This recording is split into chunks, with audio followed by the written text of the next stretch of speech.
So what's up, Will? How are you? Thanks a minute for coming on. That's right, Jamie. How are things? Yeah, so we were just saying before you hit there that you had a flight in July. Do you think you'll get back fairly soon? Like now that Bellator's kind of came back with events, do you think you'll get on fairly soon? Yeah, hopefully. So obviously it all depends how the COVID situation is and whatever, but they're talking about October, kind of tentatively talking about October now. So hopefully that all happens and the level stays low and that we can get a bit of a crowd in at it even. But sure, we'll see how it turns out. Like, Yeah, are Bellator planning at the moment to do events over here, or is it sticking with America? yeah, no, they want to come, but it just depends on like obviously things are a bit stricter over here than they are in America. So I think they're hoping that the levels stay low and that governments here are willing to open back up and we're allowed to have some degree of a crowd. I think they'd be a little tentative doing it without any sort of crowd and just doing it in a studio over here. So we'll see. With all like it's all very up in the air at the moment. Nobody knows what's happening. So Yeah, we'll see. doing it in a studio would be weird, wouldn't it?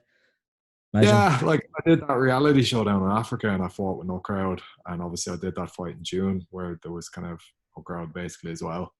Um, Once you're in there, it doesn't matter really that much. Like the crowd gives you a bit of energy the odd time, and you hear fucking whoa, somebody's getting up, whatever. But Yeah, really, like it's not like you're in a fight anyway, So you have enough to be focused on regardless. yeah, I think it's more just watching it. It's way more intense watching fucking fights when you can hear every slap. Like yeah, that compared to fucking Tony Ferguson and Gaethje. Jesus. I was yeah, like, fuck, this is intense as fuck. Like, yeah. It's kind of different. Like you're watching it, and you're kind of delighted you can hear all the slaps, but then you do miss the crowd to some degree to kind of because you feel it might bring something to the fight. It's kind of it's yeah, when somebody I gets don't know. dropped and it's no, Yeah, oh shit. yeah, You know, yeah, yeah. They should probably just have that on hold, like, and just have some guy press it anytime somebody gets stunned. Like, yeah. They probably could do that as well. yeah, sure, they're doing fucking crowd noises for the goals in the Premiership. That's another thing, man. I actually forget there sometimes that the players can't hear that because I tend to I've been watching all the matches with the crowd noise on. So when there's a goal that goes in, they obviously have the crowd celebration. And like, so you kind of forget that there isn't a crowd there and that they can't hear the fans, and it's only that that can hear it. Yeah, I'd say it definitely affects things in football or like in any sport where it's just like the objective is the thing. You touch the ball down, nobody does much. You just walk back over. Great. Yeah, Like at least in fighting, it's like I've hit him. I need to finish him now. The urgency is there. The emotion is there, regardless. The crowd, like, it's great in a way, and it creates a bit of an atmosphere. But the end goal is the end goal, regardless. Where, like, obviously in sport, the end goal is the end goal, regardless. Anyway, but I suppose if you crack one in, it's a beautiful shot, and nobody's going mental. There probably is some degree of deflation about that. Like, yeah.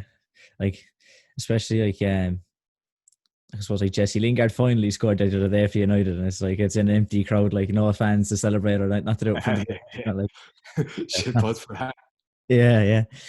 But but you were over in Iceland there recently, were you? Did I see that? Yeah, just went over with Kieran Davern. He was doing the BJJ Globetrotters, so he's the coach for that, and he was teaching 3 classes, like did 3 seminars kind of throughout the week. It's a really cool idea, the Globetrotters thing. They bring in top jiu-jitsu guys from all over the world and have them kind of all together for 1 week and teaching seminars, and whoever wants to show up can go. Um, so it was class, and then obviously seeing Iceland was class as well. So fucking delighted that I got managed to get over eventually. I was supposed to go like 4 years ago, and then I was supposed to go a year ago, and both times it fell through. So I was fucking gutted, and then thankfully finally got over there. What are things like with COVID and that over there? Was there many restrictions or There what's was this? a test as you came in the airport. So, like you went through whatever customs or, like you show your passport and then you go into this little area where they shove a fucking whatever it is, a swab up your nose and they go deep with that shit too. Like, Wow. and then I got a little saliva swab as well. And then a day later, like you have to quarantine until you get the results of that. And a day later, they sent me a text just being like, yeah, you're grand. So Yeah. yeah, it's a good idea. I think, to be honest, like we should be doing the same here. It seems like. Yeah, testing at the airports would be. It would probably be a big Just benefit. smart, like, and I know, look, they're PCR tests or whatever, so they don't show up. There are people who are positive that won't show up on those, but at least it's something. At least anybody who's symptomatic and positive is getting shown up with those. So Yeah. I don't see why we're not doing it. Yeah, but everything else then is all good to go. Then is it like there's no like our like businesses and everything is open? Yeah, and even they're not too vigilant about the whole mask thing. Like, we brought over a couple of masks and we were wearing them around, but there wasn't a whole lot of other people. And their levels in general are pretty low, but like, they're not mad into the social distancing. There was a couple of little things, like pubs were closing at 11, restaurants closed at 10, and like, it's the middle of the summer over there, so it's bright all night. So you're leaving and it's like, it feels like it's the middle of the day and the pubs are closing, like. Um, and other than that, like, yeah, there wasn't a mad amount of restrictions anyway. You kind of felt like it was normal life. And even Kieran's been there a few times, so I was asking him, is it much different to normal? He was like, it's a little bit quieter, but other than that, not really. Yeah. Did you do all the touristy stuff, the volcanoes and all that Few stuff? bits. We went out to what's it called? Thingsville Park. It's like their national park. Now I'd say there's loads of other class shit to do over there, but Kieran had the car and we just drove out, and we went to like where we thought we'd be able to see the two plates, the Eurasian plate and the Yeah. North American plate, and we couldn't find it. We were kind of like getting pissed off driving around and fucking no idea where this was. So I went up, there was like a tourist center, and I went in and asked her one. She was like, that's just marketing. That's a lot of bollocks. So then, like, then we ended up going back to the gym that night, and we were talking to Gunnar, and he was like, no, there is a place you can see the two plates. She was like, it's great, like, and then when he showed us a lot of photos of like, there's the plate, two people standing on either side of it, like, so we went to look for the two plates, but we didn't get there in the end. Uh, I'd say your one just couldn't be bothered giving you the directions. Yeah, I don't know what the fuck happened there. Did I piss her off or what? But yeah. And do you think you go back for some training? Yeah, I'd love to. It's very cool. Just the vibe of the country in general. As in, you can tell you're in the middle of nowhere and there's not that many people around, and it's just kind of nice and chilled. Like, I've been to Sweden last year, and it kind of reminded me of Sweden, but just a bit more chilled out, where people are like, they're still very Scandinavian. Things are well designed, well organized. Everything is like, makes sense, but Yeah. they're just more chilled. They have a little bit more of a sense of humor than the Swedish as well. So it's a cool place. I'd recommend it for anyone. Like, and Yeah. actually, we went to that the Blue Lagoon, and I know it's a bit touristy, but fuck, that was class. It's all geothermally heated water, and it's cool. It's fucking really cool. Yeah. So then, like, taking it back, like, how did you actually get started then in martial arts? Like, what's your background? So I played rugby for years, like from the age of say 9 or 10 until about 21. Rugby was my thing. Like, I played a bit of hurling and and a tiny bit of soccer as well, but rugby was my fucking going for it kind of thing. Yeah. And I was playing rugby, like, it was. I'd had another little injury before that. I think I got like a weird knee injury.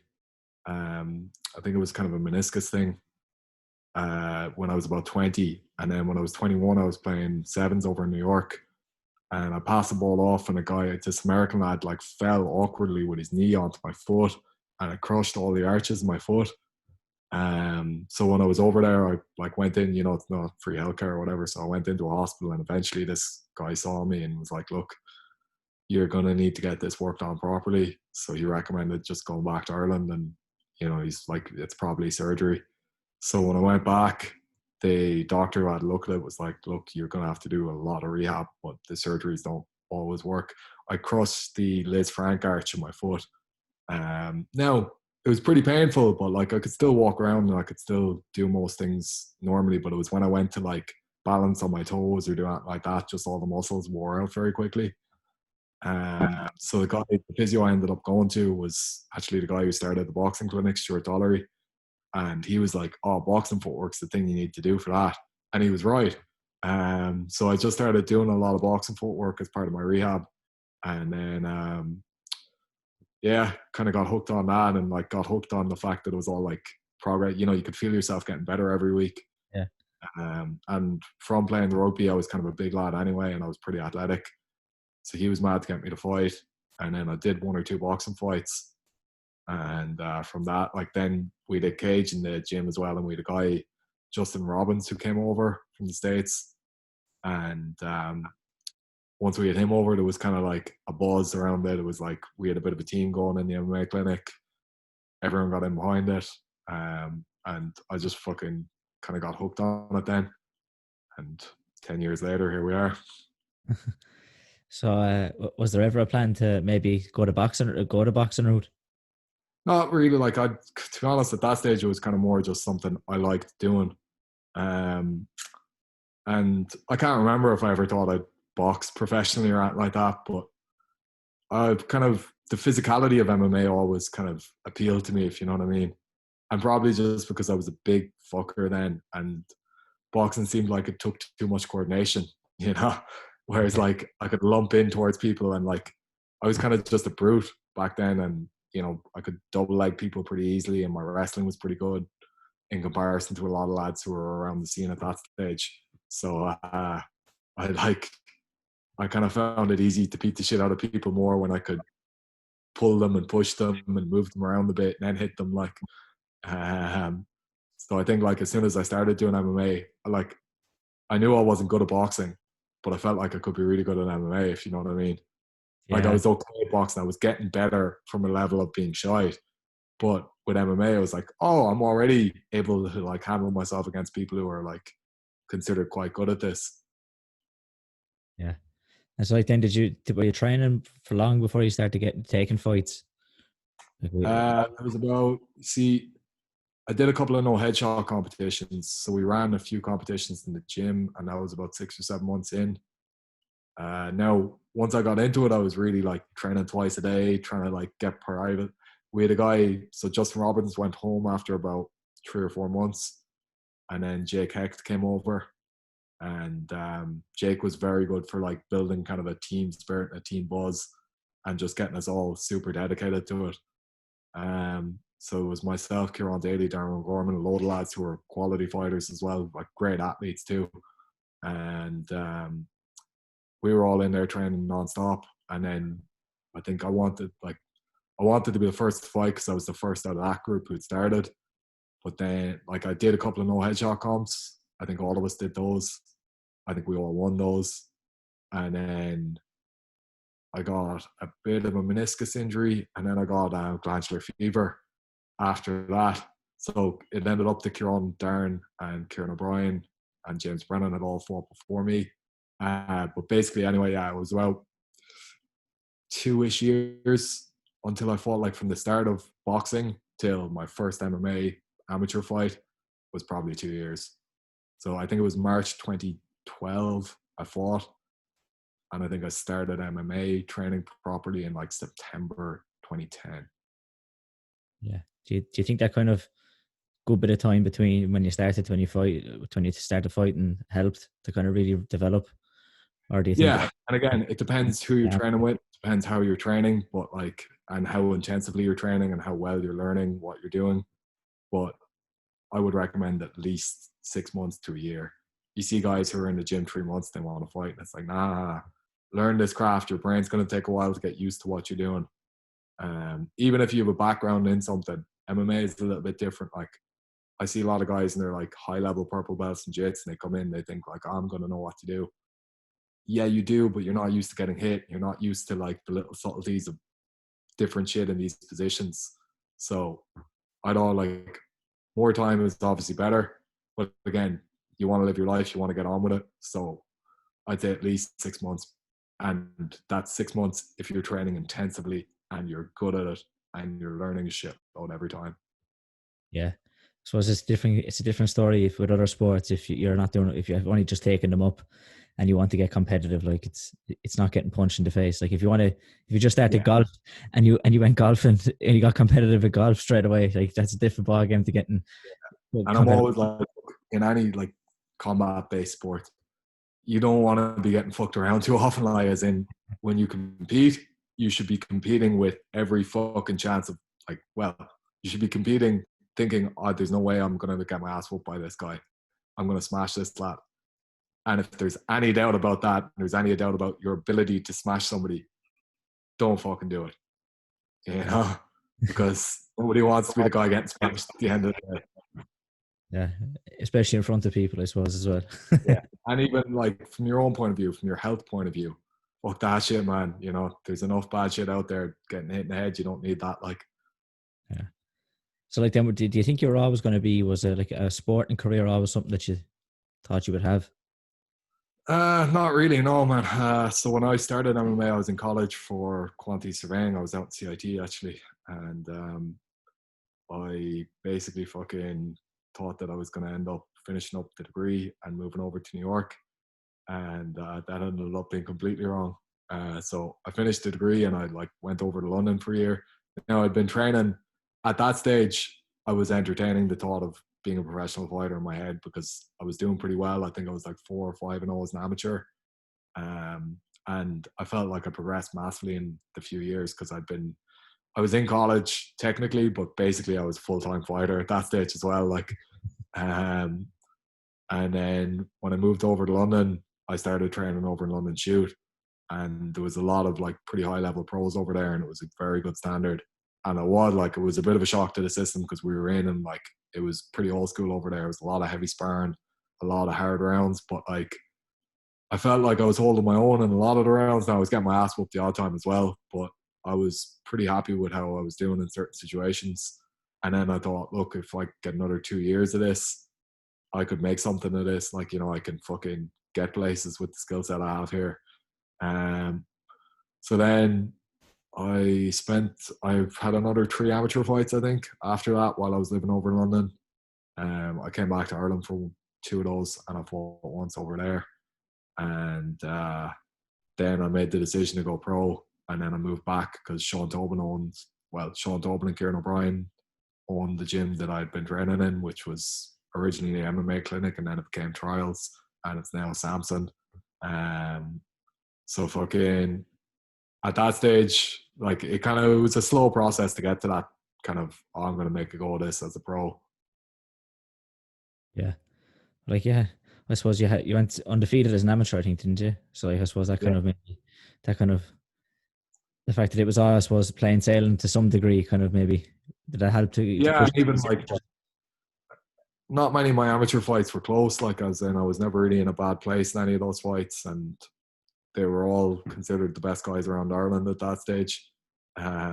So I was pretty confident that, look, if I'm good enough to do this at amateur and not make any money, you know, we change the gloves and I'm allowed to elbow you, I'm still going to whoop your ass and I can make money out of it at least.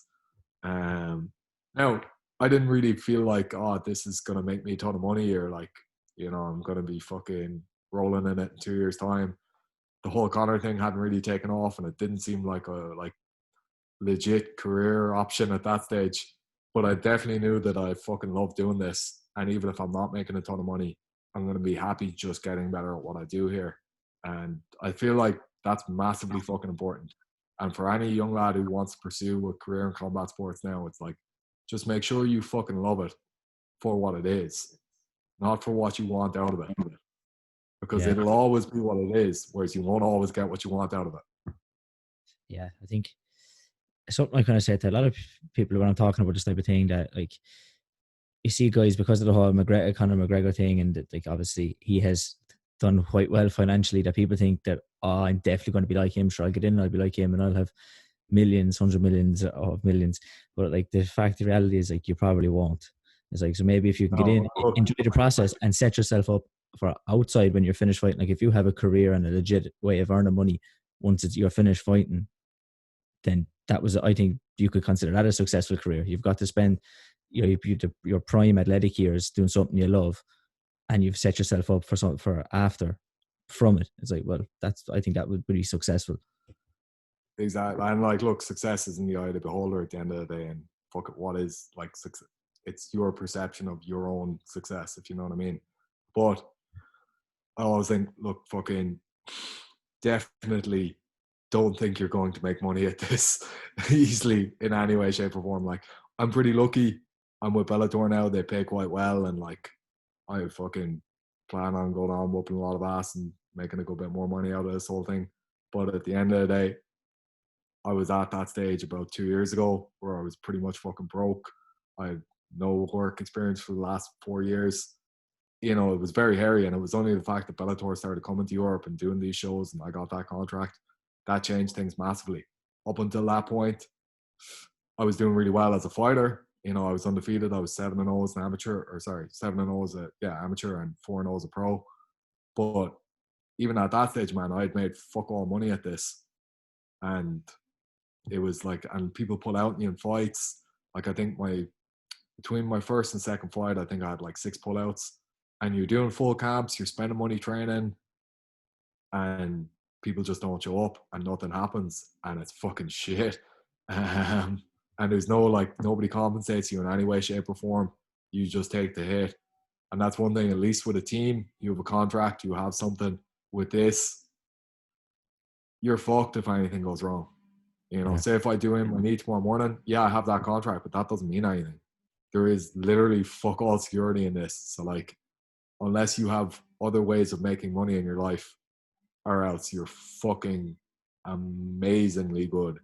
And even at that, man, I've seen that, like, this is what I would say, out of the 700-800 people I've trained with, probably 10 guys have made a legit living out of this, where they're like comfortable.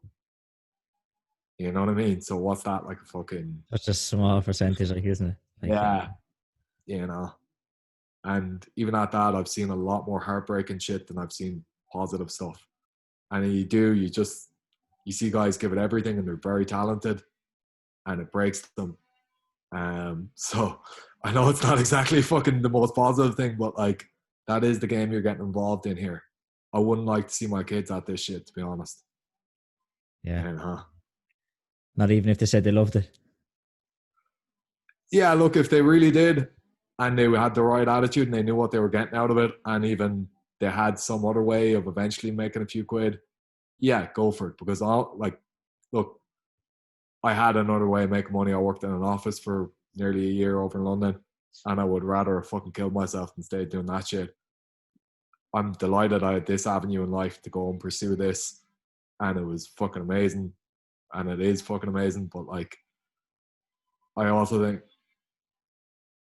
it's a fucking tough game, and it breaks a lot more people than it sets up. So I wouldn't be encouraging them to go down this road. And there's a lot of shady shit as well. So like, you know, just be careful with it. Yeah. And do you think, like, coming from rugby, like, of all the sports stuff came from, do you think rugby was a good one to have had a background in, given the fact, like, yeah, sort of, like, hard training, it's physical, it is all these things that kind of can cross over. Yeah, and I found rugby way, way harder than MMA, in the fact, like, your body is way more fucked up after playing a game than it is after a fight. Like, yeah, fights are very intense while they're going, but it's 15 minutes at the end of the day.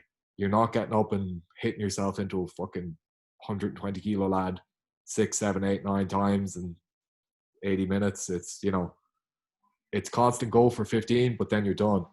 And even hopefully it's constant go for 2 minutes and you finish the fight. So it's very intense while it's going, but it's way less cumulative wear and tear on your body. And even the training, we train more often, but less intensity. So like, after I come home from rugby training, sometimes I'd like sit in a couch and wouldn't be able to get up for hours. That happens to be the very odd time with MMA, but it's the very odd time. It's not regular. Like, I'm not always battered with this. And it's much more technical training. In rugby, it's much more physical, smashing into stuff. I don't think they do as much contact training as we used to do as well. Like, we were doing contact training 3 times a week and then playing a game at the weekend. And it's tough on like, your brain's getting rattled a lot as well. There's significant cumulative wear on your body at the end of the season.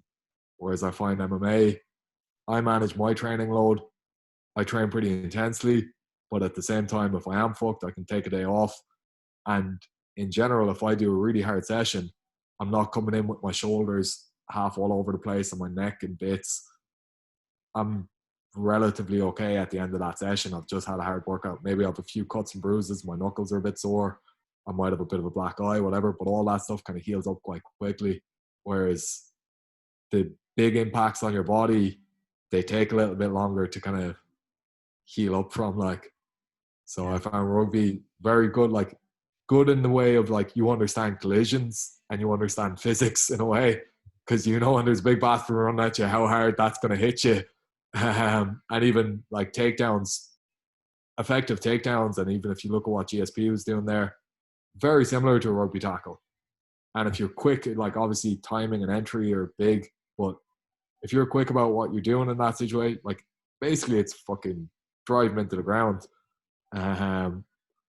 So like it definitely did have its benefits, but I also think one of the main things was getting used to things being quite tough, because out of all of the lads I train with, I'm probably one of the guys who complains about workload the least. And I'm glad that I had rugby to show me what real shit workload is. It just gives you a different perception on like what it is to be bollocksed and what it is to be in a shit situation. Because like I might be on my third training session in a day absolutely wrecked, and we're doing some hip throw and you're getting slammed on the ground and you're like, oh fuck this. But I've also been on a fucking cold wet pitch on a Tuesday evening getting raked in the back, and you're kind of going, wow, what the fuck am I doing here, So I think the shittest of the shit with rugby is a lot worse than the shittest of the shit with this, and in general it's less wear and tear on the body. But yeah, it definitely has applications as a sport toward like technique wise, takedowns quite similar. Other than that, not a whole lot. Yeah, like that gets you used to the grind and that type of stuff. Yeah, more of that. Yeah, like that in rugby then as well. Like you said, it's you don't really have much say, or like you're going to get hit. Like it's you don't like you can't hit it. MMA you can decide not to get hit if you're good, but in rugby, and then, like, that's kind of the reward. So like if you're technically good enough in MMA, you don't have to get fucked up. Whereas in rugby, it doesn't matter how good you are. You're getting fucked up one way or another. You're putting your body into that guy. Like you're smashing into things no matter what. So like there's a reward for being good in MMA at least. Whereas like being good in rugby means you probably get in collision situations more often. Yeah. But I thought then like you didn't have an easy pro debut though, did you? Like it was John Redmond your pro debut? Yeah. No, definitely not. And like I think it was supposed to be Charlie Ward, or it was supposed to be a good few. It was supposed to be Tommy Hogan originally, and he would have been considered like a really tough debut at the time. He's kind of faded away off the scene. Then it was supposed to be Charlie, and then it ended up being John Redmond. So all the guys I was lined up to fight at that stage were all considered like pretty good dudes. John was probably the perception-wise, the easiest out of them. But like I always thought, like I fought him twice, once in a boxing match as well. And I was lucky because the guy I got in the MMA fight was nothing like the guy I got in the boxing fight. Like I managed to take him down pretty early in the MMA fight and submit him. But the guy in the like we had a boxing fight down in Cork one night, and it was fucking mental. Like the two of us just knocked the shit out of each other for like 3 rounds. And like a different guy showed up that night, like, and he caught me a few serious right hands.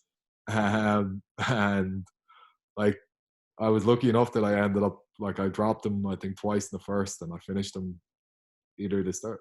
I think it might have been the end of the second round. I finally caught him fairly badly, but until then it was like rock'em sock'em robots, and the two of us were going for it. He's like, the guy's a legit fighter, man.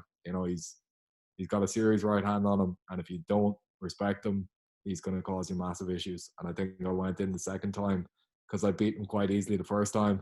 I was like, I'll win this. And it was a terrible attitude to have because he's a tough fucker. Yeah. Like he seems to have taught everybody winning like around the Irish. Yeah, he really has. Actually, that came up today. Like I was at training this morning, and one of the young lads, Owen Sherrow, was like asking me about Johnny because he's just he's a fight coming up now soon. And I was like, yeah, he's a little bit susceptible to this and this. And he was like, how'd you know? And I was like, oh, well, I fought him years ago. He's like, you fought him too? He's like, fucking everyone's fought him. Like, yeah, it's true. It's true. Like anytime. It's just that guy on the scene. Yeah, because I was looking at his. I just happened to look at his record the other day, and you just see the list of names he's fought. You're just like, Jesus. But like because of the level, he tends to fight them early in their career. Like it's kind of, it's like Jesus. Yeah. Even before I fought him, he made his debut against Reese McKee, who's just fought last week over in UFC. Yeah, there you go. Like that's another one. Like he just fought everybody. Yeah, he's a mad one. Yeah, but like so like an 11 fight kind of win streak, I suppose between amateur and pro, like it was all fairly, it was good going like just to start off. Yeah, and then I got a bit complacent. So like even within that 11 fights, I had 2 fights on that reality show down in South Africa, and one of those I won pretty easily, and the second I was whooping the guy's ass and then got elbowed in the back of the head 14, 15 times. So they called that a no contest, which is Yeah. bollocks. It's the most blatant disqualification I've ever fucking seen. It was just more for the show. They had to do it that way. But yeah, then I got the Bellator contract and it was all good, and I was like, fuck it, I'm making a real good go of this. Like, this is unreal. And to be honest, I probably got a little, like, other things in my life probably weren't more stable at that stage, and I probably took my off. I was training my balls off. I like physically there was no lack of effort, but mentally I was probably focused on other things in my life. A lot of stuff had happened around that time. A couple of people had died in my life, and I was just a bit like, I'm going to win this fight, and then it's all about how you're setting yourself up after that. And look, don't ever take your eye off the ball. This is fighting. It's very fucking competitive, and the margins are very fine. And I kind of underrated your man. I went in, took him down, thought like, this is going to be an easy night. Separated, and as soon as we separated, he caught me a couple of, like, it was like a double left hook, was it? And just fucking dropped me straight around. He was hammer fisting me straight away, and it was over within seconds. So like that couple of moments completely changed my career and completely changed my life, basically. And just from a lack of focus and a lack of, fear of the guy. And I think you do need fear. Fear is a very important part of this game. Yeah. Did you find that it was only kind of looking back that maybe you took your eye off the ball? Like it wasn't something that you maybe even, did you feel like training, or did you feel like anything was different at the time, or was it only looking back? Not really. Like I knew, obviously, like coming up to the fight, I knew this has been a much more like emotional time in my life than usual. But like I still always, like, I've got, other things that happen coming up to fights, whatever, and you'd always just get through it. It'd be grand. With that though, I was like, you've dealt with this, you'll deal with it again. Um, in hindsight, then obviously I was a bit more like, even my thought process, say the week of, I was looking at who I was going to fight next. I was looking at who else was in that division. I've never thought like that before. And, it's not a healthy thought pattern. It's literally, you have this guy in front of you on a Saturday night. Why the fuck aren't, like, if it's a Wednesday afternoon, why aren't you thinking about that guy? And even the fear is what keeps you sharp there. And honestly, I just, like, myself, and I was living with Tyrone Quinn at the time. Myself and Tyrone watched a couple of videos of him, like, the week out from the fight, the Saturday before I flew over. And two of us were looking at him and we were like, yeah, you'll murder. Like, he was like, you'll kill this lad. And I was like, yeah, probably will. And that was shit. It didn't do, looking at it like that, you're always going to come up short, because you're not, like, this lad has some reason he's here. Dude, like, he was 5-0 with 5 knockouts at the time. And I was looking at his hands and I was like, he throws short hooks and he does this. But I wasn't respecting his skill set at all. It was kind of he does that quite well. But he's managed to knock out 5 dudes with that. You're not fucking necessarily, what are you doing to negate what he does well? What are you doing to stop that from happening? And again, like, look, it's a fight. And I think you naturally respond to things much quicker when you have that little bit of fear and that bit of genuine respect. Like, I spar John Phillips a good bit these days. John has such power that you don't go in there without feeling that adrenaline buzz, without feeling like, shit, if I get caught, I'm going to be fucked. I'm probably on the floor as soon as I get hit. So you do a very good job of not getting hit against that guy, because I've been hit by him and I know what he's like. But with a guy like that, I kind of underestimated his power. I underestimated his ability to hurt me. And looking back, yeah, it's easier to see it, obviously. But yeah, in the lead up, I didn't feel like anything was that different. Yeah. I suppose it's a fine line, I suppose, between like what you said, between being complacent and having total disregard for what the other person does, but then completely overthinking it and getting too caught up in what they do. You need that maybe kind Yeah, of yeah. that fine line, But isn't even it? confidence, like confidence is a funny one because obviously you want to be confident, but then where does it become like complacency? Where does confidence lead you to a point of like you're overlooking it? So like I do believe in my abilities. I have faith in the fact that I can kick the fuck out of anyone. But okay, what are you going to do when you get into that situation? How are you going to control this? Like I think fundamentally breaking down the technical aspects of the fight is a very good thing to do in your brain rather than looking at the emotion of it and looking at like, I'm better than this guy. Why are you fucking better than this guy? What do you do that makes you definitely the winner of this fight? You know, why do you feel like that? So like back your emotion up with technique. Whereas at that point in my life, I was feeling confident because I thought, I know a lot more shit than this guy knows. I'm seeing positions here he's not exploiting, I'd exploit them.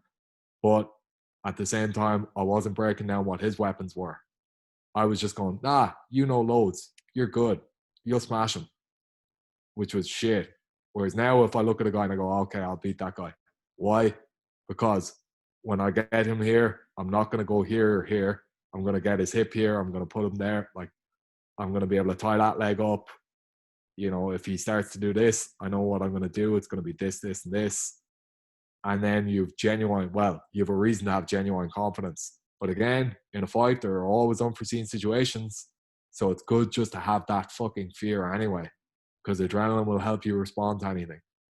Yeah. I suppose that, yeah, you need to have, like I said, that little bit of fear. It's like it's the grand being confident, I suppose, but you're looking at it as if you're 100% at your best, then I'll smash this guy. But you have to have that fear of that. Well, if I'm not at the races there, that there's a chance that this guy could still beat me. You know, it's that kind of Yeah. thing. And You need that's that literally 100% fucking confidence. anybody. Yeah, that you have to have that 100% confidence that if you're at your best, then it's going to be easy. But then, like you said, yeah, that little bit of fear though can But change. Like, even that word easy is a bit of a fucking false friend, if you get me. It's like, nothing's going to be easy about this. Expect it to be shit, expect it to be hard, and expect it to be fucking think worst possible scenario. And how are you going to deal with that? You know, he's got your back. It's only 30 seconds into the fight. And it's cunt's small and has a great squeeze on him. How are you going to deal with that situation? And if you're prepared mentally for that, you can remain calm and you can fight your way out of that. If you kind of think, oh, I'm going to kick the fuck out of this guy, and then all of a sudden you like, there's a little bit of a wet patch in the canvas or something, you fuck up your footwork, he takes you down, you turn your back too quickly, something happens and it's all gone wrong. Okay, you're in that situation now. How the fuck are you dealing with it? And if you have no expectation of being there and you think this was going to be easy, now this shit's happening, you're fucked. You know? Or even like the thought that it's going to be easy and you leave your head out because you're fucking complacent and you go, he can't hurt me. Bang. All of a sudden you're on the fucking floor. That's me in Rome. That's pretty much exactly what happened to me. I was like, what's he going to fucking do? And honestly, I was saying those words to myself in the dressing room. I was like, the fuck is he going to do? And that was to gear myself up because fundamentally you probably are a bit scared and you're trying to like get a bit of confidence in yourself. But that was my attitude. How can he hurt me? And look what happened. So like, have fear. Fear is a good thing. yeah, I suppose like that, most people nearly run from the fear because if you have the fear, it's kind of maybe it's some sort of weakness. But I think I don't know. Like I think I think in any sport, like especially combat sports, I think everybody's breaking it. Everybody's shitting themselves to some degree, and if they say they're not, they're and you probably should. lying. There's Yeah, no reason you shouldn't be shitting yourself. You don't know fucking everything that's about to happen. What the future is uncertain. Like you can be as good as you want to be, go in there and be as good as you fucking can be. But at the end of the day, you're not in total control of what's going to happen here. So it's right, like allow fear to make you progress and allow fear to make your brain sharper and more like astute as to what can happen here. Because I think if you don't respect somebody's skill set, they're ultimately going like if they're fucking amped up and just as afraid and even more afraid than you are, they're going to be able to do shit that you're not prepared for. So like definitely I think fear is extremely important. yeah. So like when Bellator called, was a call from Bellator something you were expecting at the time, or was it kind Back of? when I was 4-0 and 7-0 and all that. Yeah, yeah, Yeah, so before I fought over in Jordan for Brave, yeah, and before that fight, I knew I either had another offer in or else that I was going to get that Bellator contract. Um, so it was sort of now it all worked out a bit funny where like I went through some English guy first, and then John ended up kind of getting him with Bellator, and I just got signed directly to Bellator. Um, but yeah, like it was kind of I knew there was talk of it before I fought Jordan, basically. yeah. And there's a like with your first fight down that yeah that your was your first fight. Your first fight wasn't that fight in Rome, was it? Did you fight in? Was yeah, my first fight with Bellator was yeah. Yeah, but then obviously you came back into the Tree Arena, and that was a different experience. Yeah, total like polar opposites. Because even the week over in Rome, I had never been, and I'd never even really been to Italy properly. Um, and I was really excited about going there as well, which would normally never be my thought process. But I was just like, I'm a big fan of Roman history, and I've listened to a lot of podcasts about all that sort of stuff, and I was real excited to see some of those places. But we ended up being fucking middle of nowhere outside the city. I think it was like 6 kilometers to the nearest shop, and you had to wait for a shuttle bus every 2 hours. So it was just like preparation wise, it was kind of not very ideal. Even just getting water, that sort of like basic shit was kind of hard to come by. Whereas then obviously the next fight was in Ireland in the Tree Arena. I lived in Bribsworth at the time. I'm living out in Ballantyre now, but like I could walk from my gaff down to the Tree Arena. The hotel was in the middle of town, so the whole week, the full fight week, I was able to go back up home if I needed to collect anything. If I forgot salt for the bath or anything like that, it was just easy. Everything was like much nicer. Buzz fighting at home was great, and then obviously having the crowd there and having like a big reception off that crowd, and that was special, man. I fucking like of the moments that you want to bottle from fighting, that would the first time walking out in front of that crowd in the Tree Arena was pretty fucking special. Like, and just yeah, it makes you kind of go, okay, it's worth it. There's a reason I do all this shit. Like, there's a reason I go through all this. Um, and obviously, then look, the performance, I was really geared up for that fight. I knew that if I put enough pressure on him for long enough, he'd break eventually. Now, and like Sean Taylor was a solid opponent as well. I think people kind of underestimated him because like he was 8-1, obviously, which is a good record. But even at that, he beat a lot of guys that were quite similar to my style. And he beat them just by dogging them, and he like kept shooting for my legs. And I kind of thought I thought I might time a knee in that fight, and I saw myself catching that knee and finishing him. But like I, I was either going to catch him with one of those big ones because he had a big jaw and he came in 5 pounds overweight. So like knocking him out was going to be tough. But I hit him a lot of good shots, and then eventually the fucker just kind of succumbed to it all and succumbed to the pace. And I managed to catch him with a choke. But I was very happy with the way that fight went. Um, and even like his corner came over to me afterwards, and they were like, "Geez, we're shocked." Like we saw him absolutely murdering you, just because he's very good against your side, like your guy, like your build, your shape. That's why he wins. Like, so I was pretty happy with that. Did you feel the crowd added to a bit to your performance? Like, do you feel like they took Yeah, to help yeah. push you on that little bit, that little bit extra as well? Even just to make it special, like the emotion beforehand, like it's different. Like it makes it much more. You're representing something. You have an identity within this, and everybody's here to see you whoop ass. You owe them an ass whooping. So it's not just about you and your fucking. Obviously, I want to win all my fights for my career anyway, but like, you have an outside purpose now as well. You have a fucking bigger purpose than yourself, nearly, which is cool. I like that. I like having that. It's a fucking. You're representing something primal, your identity, your island, your whole thing, and that's cool. Like it gets me going anyway. Yeah, and it would have been one of the few times that friends and family maybe would have seen you fight. Yeah, yeah. I had a couple of uncles who came along to that fight. Two of my brothers were there, and even a lot of my like because it was my first properly big fight. Like I fought down in South Africa, Jordan, obviously, Rome, fucking, I'd been all over, and even I'd like England for the amateur fights a few times, but I never really had a big fight in Ireland. So like most of my kind of mates in Dublin and Cork, they hadn't really seen me properly fight on a big stage, and it was class to have that then. And even the fact that we get to do this now on a pretty regular basis, and it's going to be twice a year, it's unreal. Like I fucking can't express how grateful that, and I like, it keeps you extremely motivated to continue to be fucking very high level at what you do, because the opportunity will be there at the end of the day. We have a crowd that can sell, like we can sell tickets to. That gives you a lot of power in the fight game. And I'm extremely grateful for the fans who fucking allow that to be possible. Yeah, I think it as well. It's kind of a thing about maybe the Irish fans, is that like if there's a couple of Irish guys fighting, it doesn't matter like what promotion, what it is, like they'll turn up and support. Like, Yeah, it's one of, like, honestly, like, I know people say this sort of shit a lot, but like, they're fucking incredible fans, and it's a great part of our culture that we just get behind shit. You know what I mean? Like, I don't know the O'Donovan brothers at all. I have nothing to fucking do with rowing, but I think it's fucking class that two Irish lads are out there competing on a world stage rowing. And even if they were shite, they're still great crack, and I'd love them and I'd fucking support them all the way. And it is that thing of like, we kind of get behind each other a good bit, like, and we have that support of like, go on, get after it kind of culture, like. And yeah. yeah, it's cool, and we're lucky to have it, like.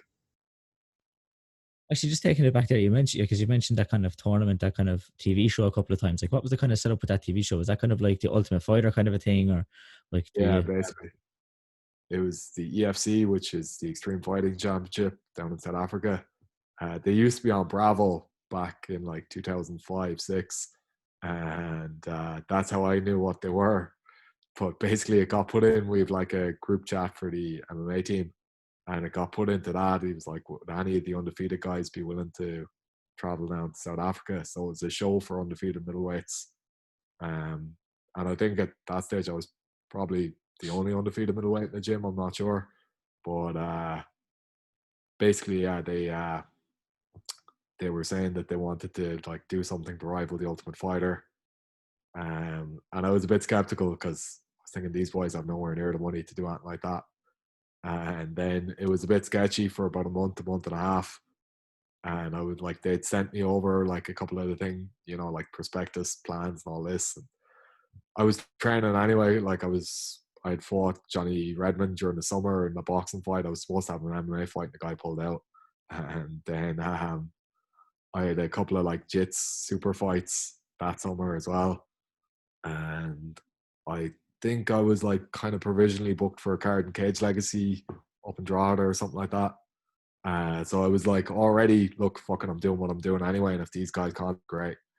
And then eventually, like about a week before, like, so I flew out like I think the 10th of September, and I think it was like the 2nd or 3rd of September. They were like, yeah, look, we want you to come over, and we've booked your flights.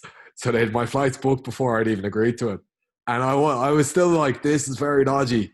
This doesn't seem like fucking 100% legit at all. And then it was only when I got to the airport and I handed my passport, like the ticket started printing, that I was like, okay, they've definitely booked these flights. This is definitely real. And then when I arrived in the airport, they had this guy in a Merc convertible fucking collecting me. And I was like, okay, they're doing this, pretty real. And then we arrived at the house, and the house was fucking unbelievable. So the whole thing, it was an unbelievable experience, to be honest. They basically, they got in 10 middleweights from all over the world who were undefeated, and they split us into teams and all that. They had two coaches, Demar Pena and Ishad Saeed, who were both South African guys, and they, you know, had us all fight it out. I was first picked from either team as well. So, because like we did like a trial session, and I absolutely smashed everyone at the trial session. The lad who eventually won it as well, which really like I don't think about that shit that much because it just pissed me off so much. But basically, like the lad who ended up elbowing me in the back of the head a load of times, I was like rolling with him the first day, like at that trial session. Absolutely fucking smashed him rolling. Like, wasn't even close. He was good, he was strong, and he was athletic, but he wasn't like technical at all. So I was like, look, he's probably pretty sharp on his feet. We didn't get to go together on the feet, so I was still a bit like, respect what he could be. And to me, he was the other most dangerous dude. And we ended up fighting in the semi-finals of the whole thing.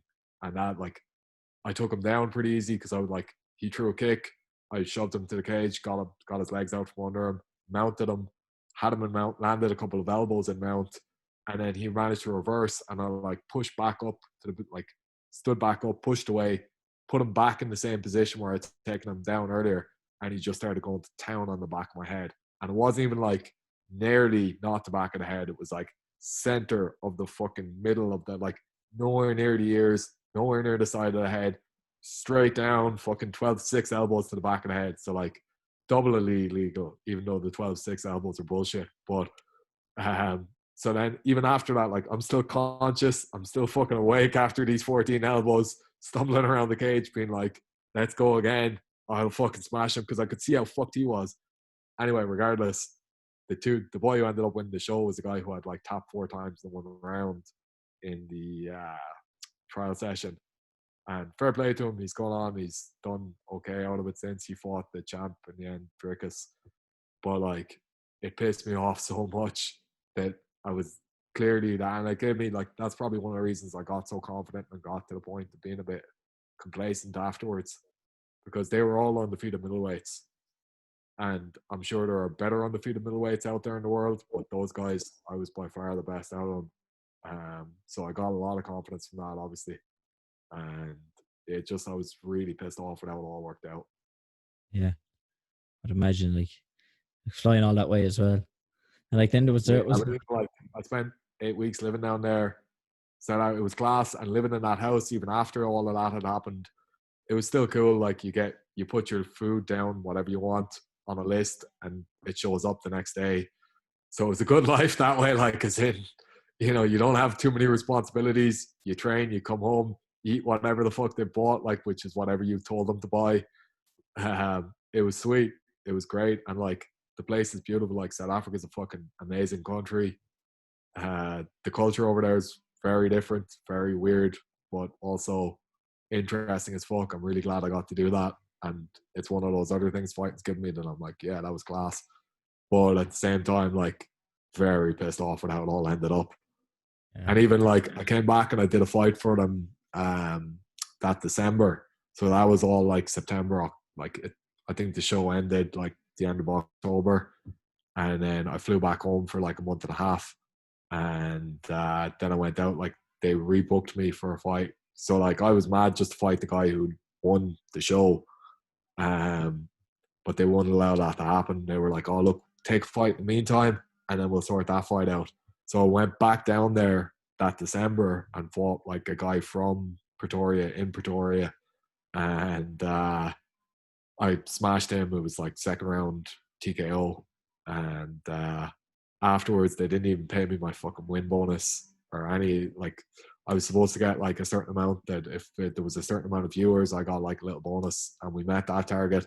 And then I had a win bonus in my contract as well. So I got my show up money and nothing else.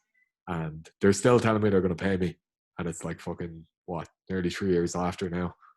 So, yeah, that's fighting, man. Yeah, you're just right. That's why I wouldn't have my kids going into this shit. Like, yeah. But did you have things, was the cameras following around the place all the time then? sort of. So they had like 2 film crews. And they were just lads who lived in the house with us, the film crews. So you had like, I got to know most of the cameramen better because you're not competing against the cameraman. So like, there was like a little bit of psychological warfare going on between all the lads actually competing. And you're all trying to be the ultimate alpha, I suppose. Whereas with the cameraman, there's none of that shit. And they were all pretty cool guys. So the cameraman would be there all the time, but they wouldn't be filming all the time. And then if something started to happen, like if a little bit of drama was occurring, they'd whip out the cameras, and they kind of have like handheld things, and then they'd have like the high-end proper cameras. And the odd time, like, this thing, reality TV is bollocks, man.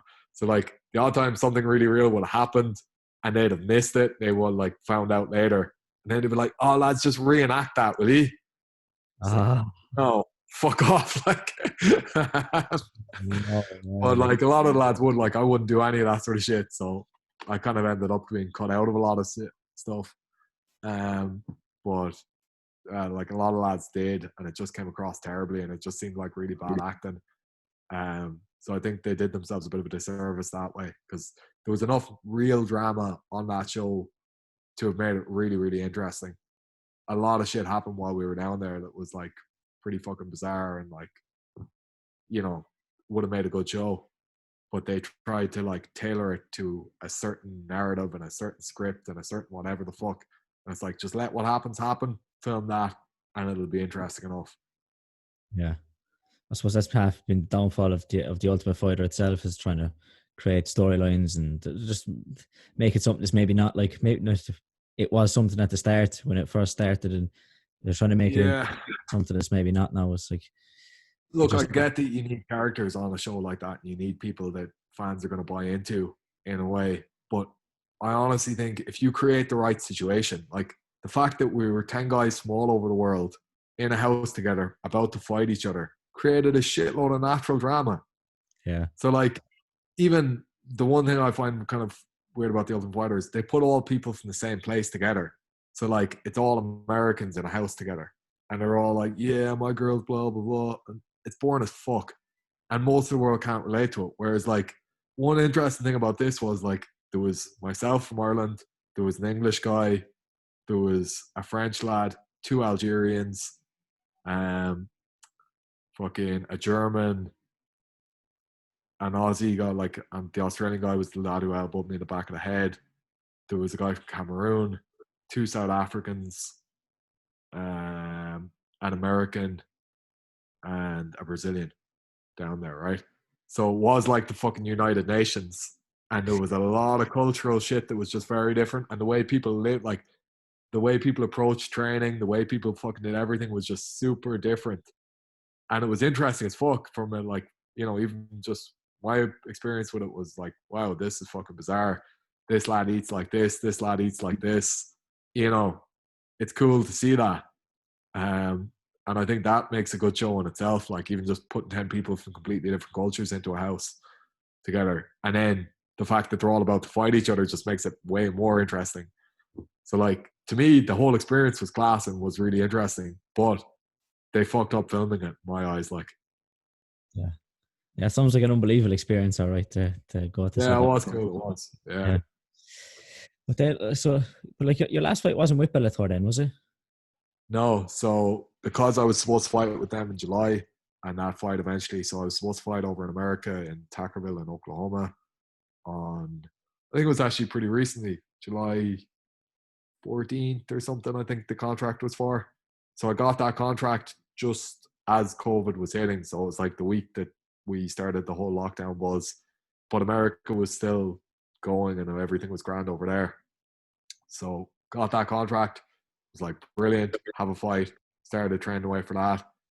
And a couple of times throughout that camp, I got in contact and was like, look, is this definitely still happening? You know, fucking let me know if it's not, kind of buzz. And they were like, yeah, no, we're still pretty confident it's going to go ahead. And that restrictions will be easing by that stage. And then about the start of June, they contacted me. So I've been training for about 8 weeks, proper, like getting prepared for the fight at this stage. And the start of June, they contacted me saying, like, look, that fight's not going to happen. So then I had a friend inside town, Mateus, Polish lad, and he was fighting for a promotion that was, it was supposed to be in Berlin originally, the fights, and it ended up being out in the middle of nowhere in West Germany somewhere, Katzrop Bruxelles, which is like 10 miles outside Dortmund. But basically, it ended up that they had a slot of a guy, like the guy was 104 kilos, and I was about 90 at this stage because I've been doing a lot of running. I'd actually lost, like, I was lighter fighting at light heavyweight than I was fighting at middleweight. Um, so, which was just, it's a bit naive. It was a bit silly, like, to go into that fight being like, I'll be a lot further than this guy. And that's what I mean. Like, one thing any of my losses have taught me is complacency. Every time I've, like, gone into a fight not 100% fully locked into it, being like, are you 100% prepared, 100% willing to fucking put yourself on the line for all this shit, 100% like, there are no mental qualms here, you know what you're going in to do, you know what he's going to present, and you know how you're going to deal with it. When that hasn't been the case, shit's gone wrong, right? And like, I fought a lot of high level opposition, but at the same time, I feel like any of the guys who I lost to, I could easily smash on a different day. It was more my approach mentally to the fight.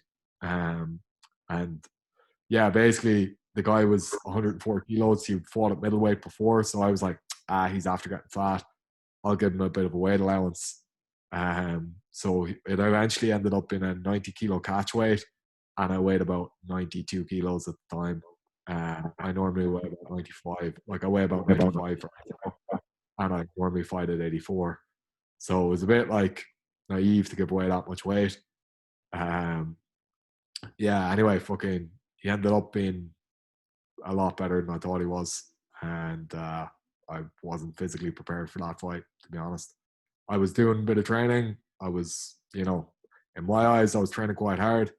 But like, training hard in your gaff and going out for a run the odd time is very different to like the sort of intensity that I'd normally give to a fight training camp. And it showed, basically. Yeah. So like, if you were in a training camp, what would your training schedule look like in terms of like sessions, like strength and condition sessions to running sessions to your, I suppose, MMA sessions? So it changes as the camp goes on, but like, say right now, I'm programming it like they're going to be here mid-October. So I'm about 11 weeks out, roughly. It's 3 hours a week of aerobic type stuff where it's just long, slow, continuous. You're doing your training.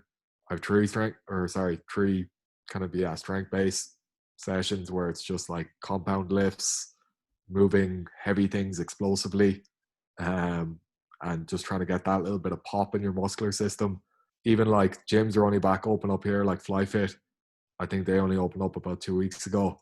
And the first week I went back in to do all that sort of thing, I was baked from afterwards, because it was just very different to what I'd normally, I could normally do that and be grand the next day. When I started doing it again after the break, it was like, oh shit, this is how people who don't go to the gym all the time feel, like, where I was fucking struggling to walk up the stairs. I'd like park up the car and I'd be like, oh fuck, I have to get out now and like do a squat to get up here. Like, and I hadn't felt like that in a long fucking time, because I don't really let myself get unfit generally. But yeah, just like do that sort of thing. So 3 hours a week aerobic, 3 strength training sessions, and then I have my skills type based work. Right now, what I'm hoping to do this camp is a little bit less sparring than usual, because my last 2-3 camps I've sparred quite a bit. More drilling. And I think drilling, like, more just spending 2 hours breaking down a position, going over it a couple of hundred times, going over the little things of like, oh, what if he moves this way? What if he gets his hands here? What are you going to do? Like, basically taking time, slowing it all down, and allowing myself to like understand what I'm going to do to react and to kill his opportunities in any situation. So I'm hoping to do that sort of thing, like kind of 4 to 5 times a week. I've been managing about 3 times a week so far. Tonight now I'm going meeting a guy and we're going to just spend 3 hours in the gym going over stuff nice and easy.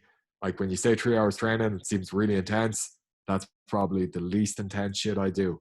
But when you learn, it stays in your brain. When you learn like that, you spend a bit of time learning something, it's much more likely to be there. And if you continue, like, a lot of it becomes muscle memory. If you continuously practice that movement, you're going to use that movement when it becomes a live situation. And then obviously, aside from those like strength and training or strength conditioning and the drilling training, you're doing some live rounds. So like, on a Monday we do 5x5, which is like MMA grappling basically. So you start attached to your opponent and you just go for it from there, and you're allowed to hit each other, and you're allowed, like, it's takedowns from the clinch, takedowns off the cage, and then ground and pound while you're on the floor. But it's not so much like at distance striking. On a Wednesday then we do like distance striking, and then on a Thursday we do positional, which is basically you start in a certain position and you'll get around on where you're the guy in that position, and there'll be people attacking you. So let's say it's turtle from the back, you're turtle up from the back, and then a new guy comes in. You can either escape that position or else maybe you end up in a worse position and you end up getting fucked up from that. Then you start so the whole sequence probably takes about 20, 30 seconds. You go back to that position, the next guy circles in. So everybody attacking you is fresh and you're bollocks by the end of it. So you have to have a pretty sound technical defense from that position. And yeah, generally, I wouldn't we have technically 5 of those sessions a week, but generally I do 3 of those 5. And even at that, I feel like that's probably too much a lot of the time these days. Where I want to bring down the amount of live MMA training I'm doing, because I feel like I've done a lot for a long time now, and you have your set patterns, but when it's competitive and it's live, you tend to not try new things. And if I'm drilling a lot more often, I feel like when it becomes competitive and becomes live, I'll be more willing to try the new thing. So the idea behind this camp is now drill more, do live work less, and if you need to, do a little bit more strength conditioning. Yeah.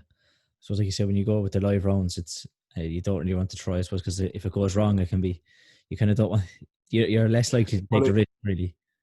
I think as well, a lot of it, a lot of this stuff is brain chemistry. And if you've done something more, if you get shown a really good technique and you don't fully understand it, and you try it once in a live situation and it doesn't work for you, you'll naturally go, that's a load of shit. And the next time you think about trying it, you won't, because your brain's like, nah, fuck that, didn't work. Whereas if you're good enough at doing it before you fucking try it in a very high pressure situation, then if it comes off for you the first time you do it, you'll always go, yeah, that works, go back to that. And I found this a lot. So even the submissions that I constantly get are the ones that I got because I drilled a fuckload. So the first time I used it, I was like, boom, I got it. Oh, unreal. Whereas the stuff that might be working really well in my game that I kind of half understood and tried and then lost position, I was like, that doesn't work. So even now, if I can consciously recognize that that's effective, I'm still not really going to go there too quickly, because I'm like, there's a bad feeling to that. And a lot of my grappling game and a lot of my whole game is based on, does it feel right to do that? Because I have a level of experience now where it's like, all right, fuck it, I understand what's good and bad fundamentally. And if you're going somewhere and your brain's like, no, you're not going to fucking do it. And that, no. Remember, it's the first time you fucked it up. Yeah. So make sure that it's a positive chemistry the first time you try it. Yeah.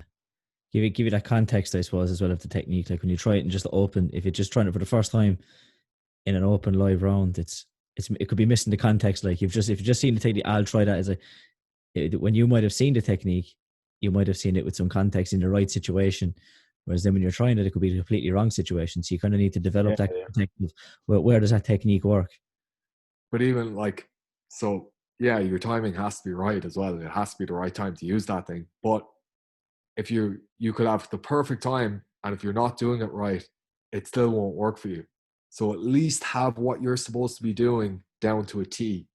And then if you fuck up the timing, you'll kind of know that you fucked up the timing. It's easier to recognize that than it is that the technique doesn't work fully. Because there are there are certain things that's well, my legs are too long to do that effectively, or it's going to pin me in that situation because of my build. There are certain things like that where you have to go, okay, that's not going to be part of my game. But there are definitely things that I could have acquired that I fucked up by giving it, not giving it the time it deserved, and then giving it a go in a live round and losing confidence in that technique. Yeah, definitely. Actually, but then just taking it back as well, you said that you started training with the MMA clinic and that. How did you come to training in SBG then? Basically, after I fought John Redmond, I contacted Ben. It was John came over to me after that fight. Was just that was very nice, very technical, well done. And I was pretty surprised because there kind of been a bit of animosity between the two gyms. Never on my part, never gave a fuck. There was a whole Cork v Dublin thing. I'm from Tip, couldn't give a shit anyway. But I was pretty chuffed that he was willing to just come over and say that, and he seemed very genuine about it. And then I contacted, I'd fought Ben Forsyth at in the final of a 4-man tournament about a year before all of that. And I'd stayed in touch with him a little bit. We'd kind of be back and forth over like different ways we were training and what we were doing, and the level of the guys around us kind of buzz. And it just seemed like he was in a way better environment to progress and to learn. So after John had come over to me, I was it had already sort of been in my mind that I probably needed to go somewhere else. So I got on to Ben and I was like, look, could you kind of make contact between us and set this up? And he was like, yeah, of course. And then I think that was a Wednesday evening, and on Saturday I moved to Dublin. So it all happened pretty quickly. Yeah. And you found it's been the right place, obviously. Yeah, definitely, man. It's a good environment. Like there's a lot of high level guys inside an SBG, and there's just because it's become like a hub of Europe now because of Connor and because of all that. It's like it attracts people from everywhere, and then you see a lot of different skill sets and you see a lot of different games. I'd love a few more big lads at times. There's still like it's everywhere you go. That's the issue. Like there's tons of guys under 170. There's not a massive amount of guys over 170. There's a few, and we have like Johnny Walker's over. I was training with Johnny this morning. Like, it's great to have that. Yeah. It's good buzz. But at the same time, you want consistent numbers of big guys. And you could have one week where there's maybe 3 or 4 big lads there, and you could have another week where there's 15 or 20. So it like, no, look, but in general, it's fucking amazing. It is like, I probably have grown a little bit like casual about how good it is because like you have it all the time anyway. It's just there, but it's one of the best gyms in Europe and it's on the doorstep of where I live, so it's fucking brilliant. Yeah. It's class as well that guys coming from outside Europe, like you said, Johnny Walker coming. Yeah, it's become a hub, like Yeah. somewhere that attracts people from everywhere, like, Yeah. so you gotta love that, like, and you fair play to John for setting it up and making it work that way, like. Yeah. And would the plan be to stick with Bellator for an extended period of time, or if anything came like the UFC or any other promotion came, would you consider jumping? I'm a prize fighter, man, and the goal is to fight for money. Um, obviously, I started this. My whole thing was like I want to be, I want to end up fighting in the UFC. But at the same time, I want to fight high level opposition wherever the fuck I can, and I want to make money being able to do that. Bellator don't fuck around. They don't really seem like there's a lot of good shit to working with Bellator. And I probably make more money now than I would if I were in the UFC. But I would never close that option off either. So I'm happy where I'm at. But again, I have dreams. And, we'll see. We'll see. You never know where it's going to go. Of course, of course. I suppose Just focus on winning a couple of fights anyway, man. That's the main thing. If you're not winning, no one gives a fuck. So get back, smash a couple of lads. Then you're giving yourself options. Yeah, I suppose that is the key. I suppose, yeah, getting wins. 100%. But yeah, just before we finish up, I tend to ask everybody if you had to pick a favorite fighter to watch, who would you pick? Is there somebody you enjoy watching yourself? Yeah. So like, I was big into Yair Rodriguez for a while, just because he was such a bizarre style, and then sort of faded on him a little bit. One of the guys who I probably support the most is Darren Elkins. Like, he's just got a fucking great heart and a great attitude, and I don't know, they're the guys who I love seeing fight, if you know what I mean, because I'm always rooting for them. It's always that like passionate, like fucking go for it kind of thing. I naturally support underdogs generally anyway, so he's just constantly an underdog and seems to constantly kind of outperform himself. So he's a great guy to get behind. But if I was to say like any fighter that I've sort of modeled myself on, GSP. Yeah. And just the way, he was able to kind of change throughout his career, and the way like his game, like if you watch him in his fights kind of pre-2008, he's a very different fighter. And then you want like, and even just, he implemented everything he learned well. And he never really like seemed to be incredible at anything. But at the same time, he was very, very good at a lot. Yeah. You know. Yeah, great. The GSP, definitely a great pick. One of my favorite fighters, definitely. Yeah, even Darren Elkins, yeah, he's definitely tough. I was watching him, and Yeah, I just love his attitude, man. Like yeah, he's one of those guys who every time I see him fight, I'm inspired by him. Like, and I'm not saying like I model my technique on that guy or whatever, but I admire the fuck out of his heart because ultimately, like, being a fan of any sport, it's not a technical thing. Like, as a guy, I like GSP, whatever. I'm like, I consider myself somebody who is a fan of his, but more as a fighter, I break him down and I'm like, okay, what he's doing there is cool. Like what he. So even like the likes of Khabib, I fucking, as a person, probably wouldn't be his biggest fan. But again, as a fucking fighter, a lot of what he does is incredible. So I'd be like, yeah, fair play to him. Like, let's break that down. Let's learn it. But GSP is the one who's like, he started with such a wide base and he kind of made it wider and wider and wider and wider. And he incorporated so many different skills throughout his career and used them in different situations consistently and like still managed to funnel fights into a certain area a lot of the time. But then he would shut guys down everywhere. And you'd know that he could win the fight this way, but he's just deciding to win it this way. yeah, So very like, I think probably the widest skill set we've seen and still successful with it. yeah.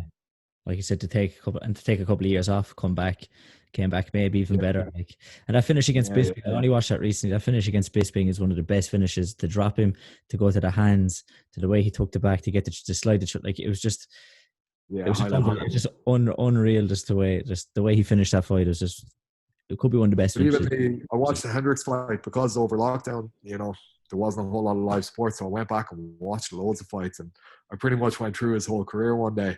And the Hendricks fight, like, look, it was a fucking tough fight. It was a close fight too. But even the way he stayed so calm and so technical when he was in very bad situations a couple of times, and like you're the champ and you've been rattled, and he didn't let it get him at all. He didn't let it like phase him. He just stayed. And even at one stage in the third round, he had this lovely little arm drag. Like he was caught under, like Hendricks took him down, and it kind of seemed like Hendricks had probably won the round off of that. And he just stayed calm. He like did a little arm drag situation into a single leg, managed to get up off of that. Like Hendricks was about to like do the Ushimada kind of thing on him, just got out from underneath, boom, back, started jabbing him again. And it was like, the fact that he didn't let that phase him means he probably didn't lose this round now. Yeah, And it's just that mentality of like, okay, I have a skill set to deal with this. I've drilled this. I know where I'm at. Boom, go for it. So I found that cool. I found that. And that's why I would say him like more than anyone. yeah, incredible fighter. But yeah, I think we'll leave it there. Thanks a million for coming on. I've really enjoyed the chat. Cheers, Jamie. Thanks for it. And just tag me in that you're putting out as well, and I'll share it out then. Yeah, we'll do. Lovely stuff. Thanks for coming on, and I really appreciate it. All the best. Thanks for it, bud. Take care.